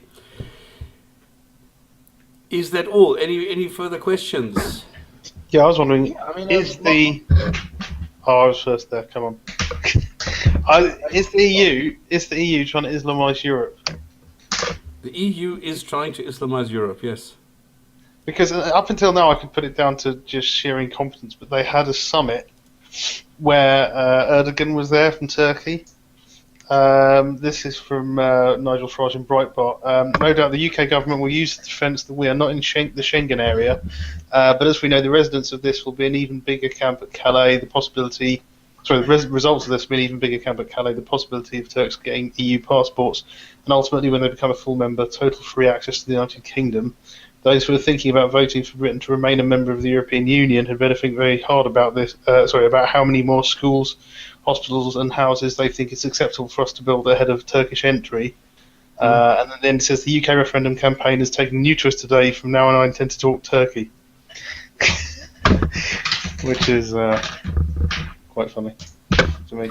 Well, I think it's actually quite serious, because, okay, due to the history, there's a lot of, screaming by Turkey to the Germans. So the Germans are the ones who are blocking the entrance into EU. And now Turkey is going to Merkel and saying, listen, we want to come into EU, we need to, we have to, blah, blah, blah. No, they don't. And up until now, it has always been blocked. But whether they can continue blocking this, I do not know. I know They paid like... Sorry. I know that David Cameron was very supportive of Turkey joining the EU, wasn't he? I don't know what Cameron said about this. Well, I know when it came to Turkey's membership to the EU, Cameron was like very much on their side. Oh, really? I didn't know. But it's not. I suppose it's mainly Merkel that's got the influence these days, isn't it? And yeah, it is, because Germany is paying the most into the EU. The agreement is to, other countries are paying vast amounts as well, though, aren't they? Yeah, but not as much as Germany. Yeah, but still vast amounts. It doesn't mean they're not paying anything. No, it's not that paying anything, but I don't even know the percentages. I just know that they pay more than anyone else, and this is why they have the strongest vote. But I think isn't it mainly population based actually in terms of the MEPs? But anyway, I think the agreement's to give €3 billion to Turkey, but then also to give Turkey access to the Schengen area and fast track their membership of the EU. I mean, I think that's stupid. It's as if they're trying to get as many Muslims into Europe as possible. It's just bizarre. Yeah, it is. It is. It's just, but this is because politicians don't understand Islam. They are listening. They are used to lobbyists, okay? They are used to lobbyists explaining everything and doing the work for them. And now the Muslims they're very quick to understand the system. They go to them and say, well, Islam is a peace-loving religion, and we're not going to do anything. We just want our mosques, and then we're going to be peace and quiet. They don't understand that they're being taken for a ride. They don't understand that if you put Islam there, there's an ultimate goal. And I don't understand. You have more and more prisons, schools, hospitals, all sorts of places which need to go and change their entire entourage and everything, because suddenly pork is no longer allowed to come into contact with anything else. Like I had the last week with the example of the microwave. Now the pots cannot be used for halal food that are used to cook pork. So you need different frying pans, different everything. I mean, it's going crazy. And they're making more and more and more demands. I mean, how are you going to do that? Now, next thing you're going to have a Jew farting in a swimming pool, and the Muslims will not jump in there. They need a new swimming pool, which is free of Jewish farts or something. It's crazy.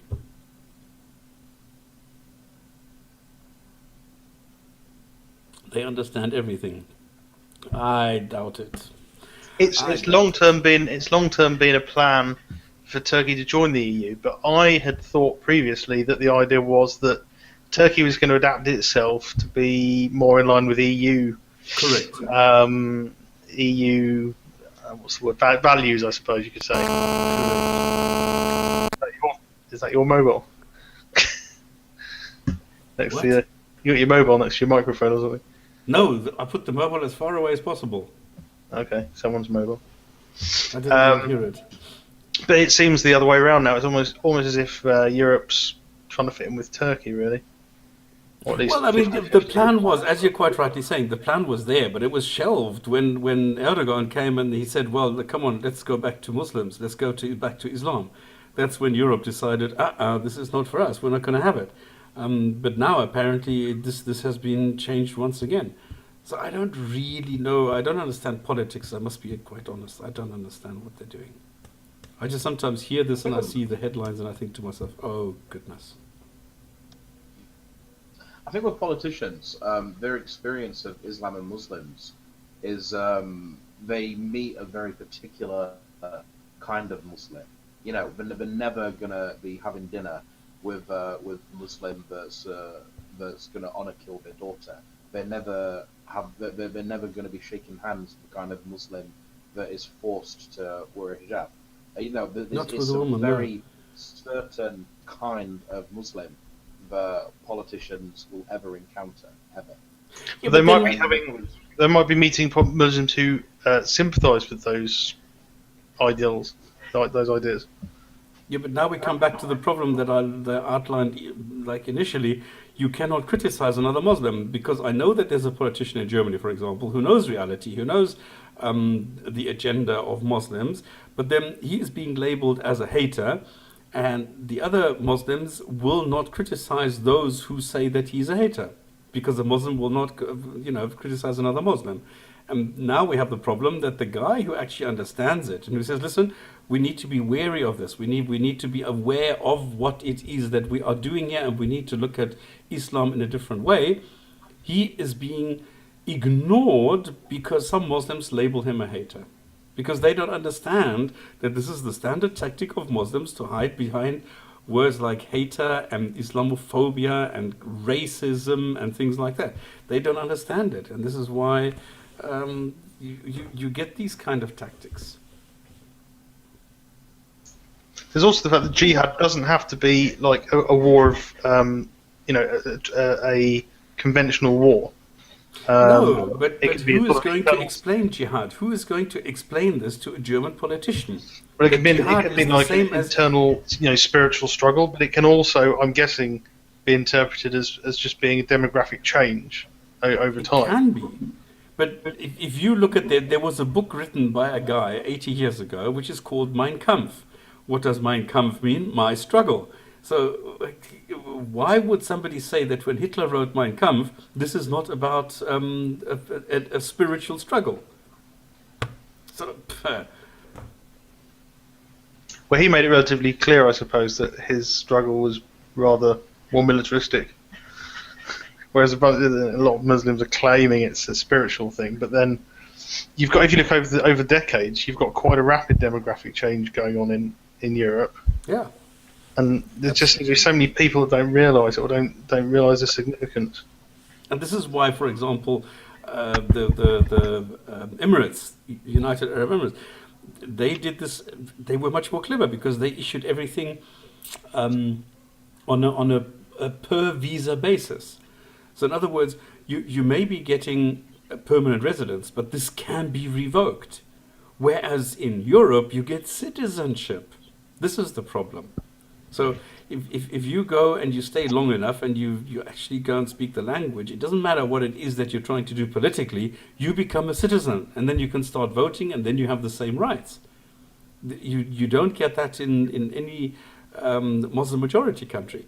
Everything is based on a visa. You can do certain things. You're allowed to live there as long as you go and you pay and you have money and blah, blah, blah. If not, fuck off. And that's a much more realistic attitude if you want to keep control over who is in your country and who is not. It's not a humanist approach, and you cannot call it social. And this is the problem, because Europe wants to be social, especially Germany. They have this built-in guilt complex that they don't want to be caught, hating anyone, because some guy used to hate the Jews a couple of decades ago. So they have this phobia about being labeled phobic. It's quite funny. Except it's not funny. I think the very interesting thing is, like, most people are actually not that racist or that prejudiced nowadays. But it's almost like there's never been such a demand for racism and bigotry. Like, there's never been such a demand that we need to get more of these so we can continue to struggle against it and show how righteous we are.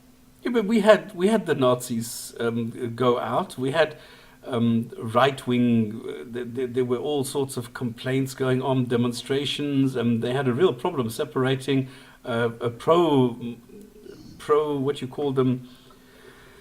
Well, they're not called refugees. They're not called. I don't know what they're called. Anyway, pro this and anti. And now you have people that are very much anti this, and they had a real problem separating them. Well, this idea of trying to Islamize Europe, though, I mean, when it comes to Turkey, I don't know. It's like most Turks that I've met seem incredibly secular. I mean, like as far as Islamic countries go, it's probably one of the most chilled out. Well, it used to be, but it no longer is. This is the problem. I mean, look at the UK. With their being so politically correct, they actually set the tone. That they allowed Muslims to do anything they bloody well pleased. Yeah, ultimately, as long as you've got people saying they're Muslims, like 99% of Turks, they're open to the persuasion that, well, you've got to do this, you've got to do that because it says so in the Quran. And they've either got to say, well, then I'm not a Muslim, or they've got to change their ways. This is the problem. Okay, one thing that I've left open, which I just remembered, is why do people go to these countries? A lot of people are not aware what actually happens. Because a lot of people make a lot of money getting people into Saudi, for example. So they advertise in India, they advertise in Nepal, in Bangladesh and so on. If you go there, you are going to earn like $2,000 every month. Plus you get food, plus you get free lodging and everything. So what they are blinded by this. And they think, well, I can go there. I will just buy everything in the beginning. I will pay all the fees. Then for 6 months, I can save $1,000 every month. And then I'm Bob's your uncle. Reality then hits them when they arrive that none of this is true, because suddenly they need to pay for the lodging, they need to pay for this, they need to pay for this, and da-da-da. And in the end, they get no money, and they need to be happy that they just get the food and the bed.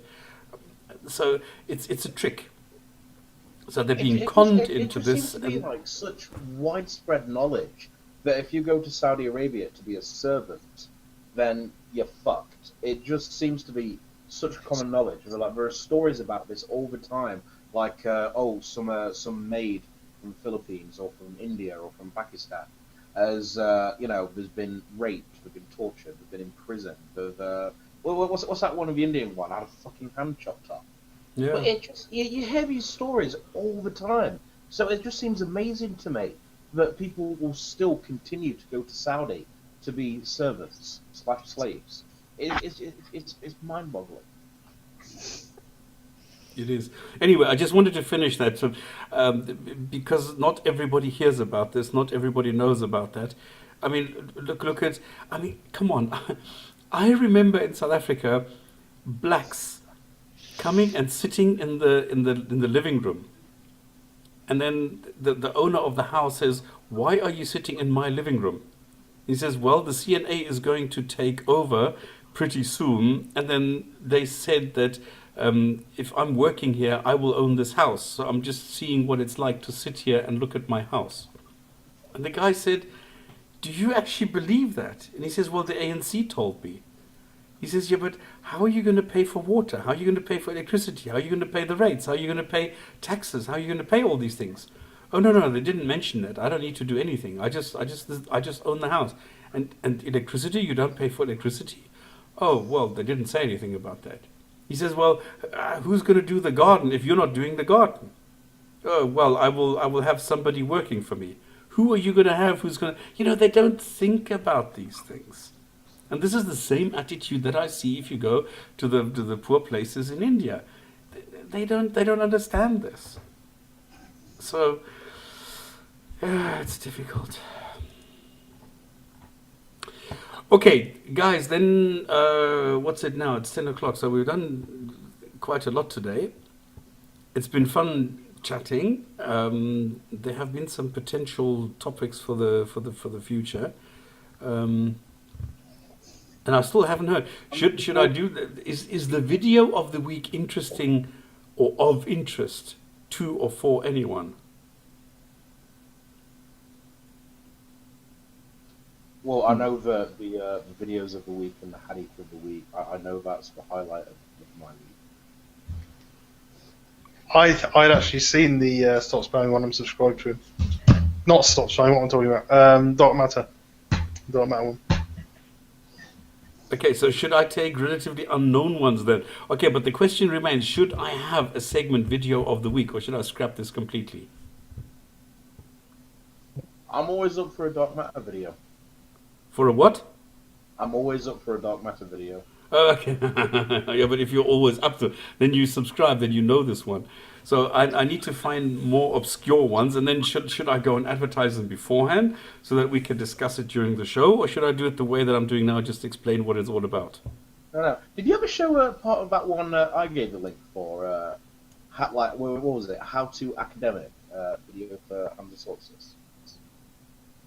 If you gave me a link, I'm pretty sure I did. Which video was that?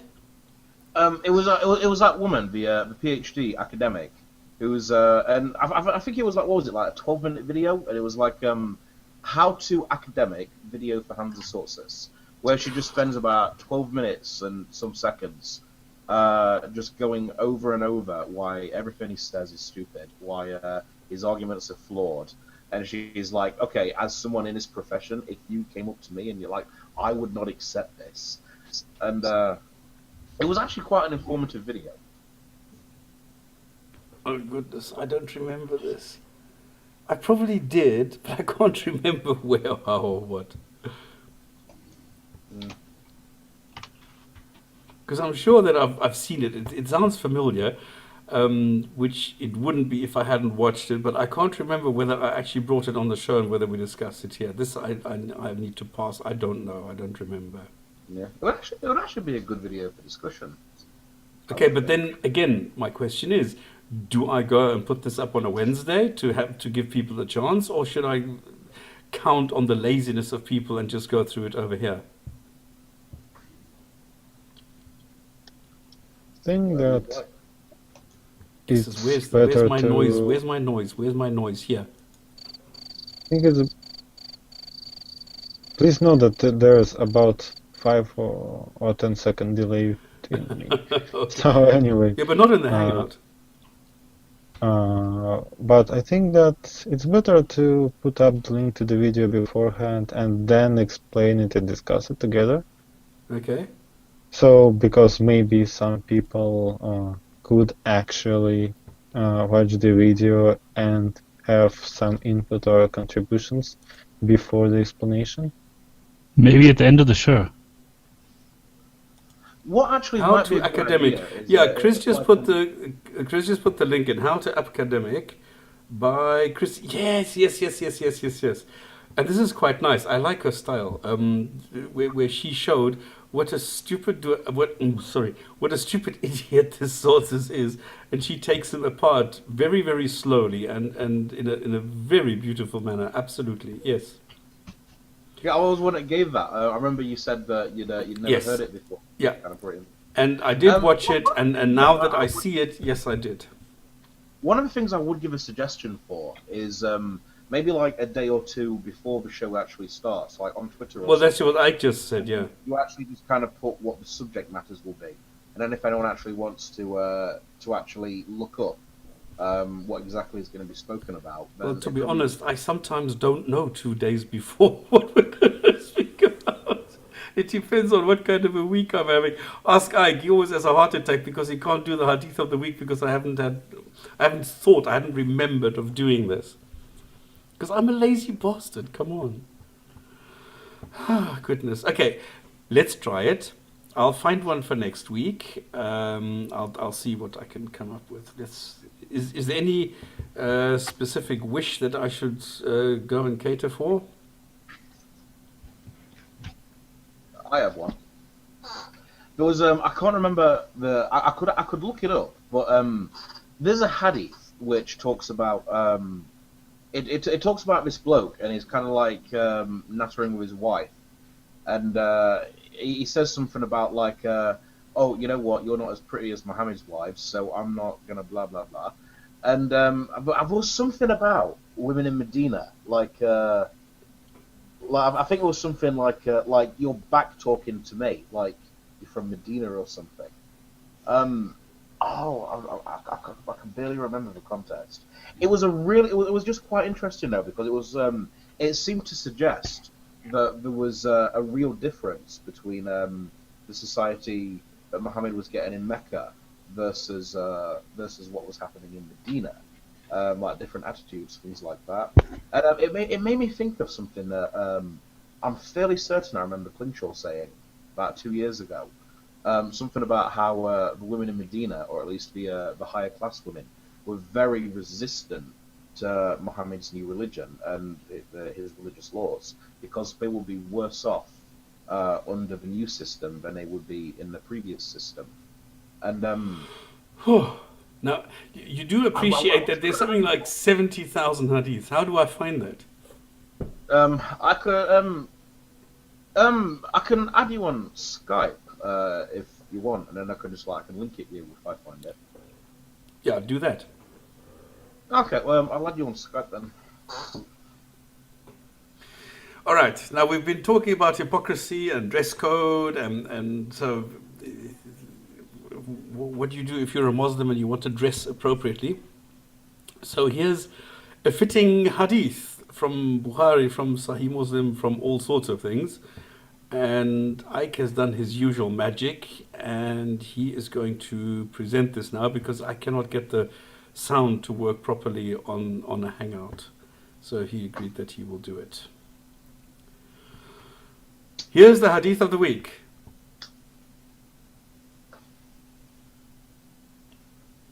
Hello, Ike. Here's the hadith of the week. Ah, there it is. Actually supposed to have had. Nobody knows, because the sources are unclear, how many wives Muhammad was actually supposed to have had.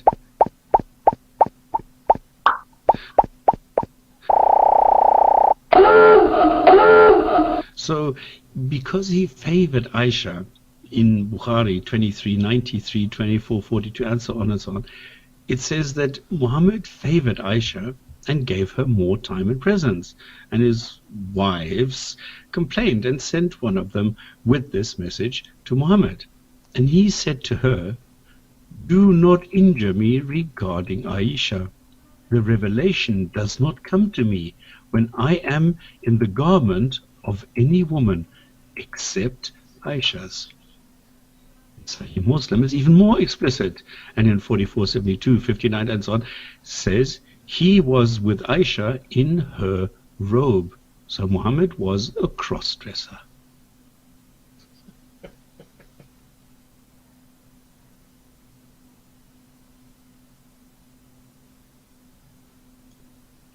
I'm pretty sure that robe is euphemism for vagina.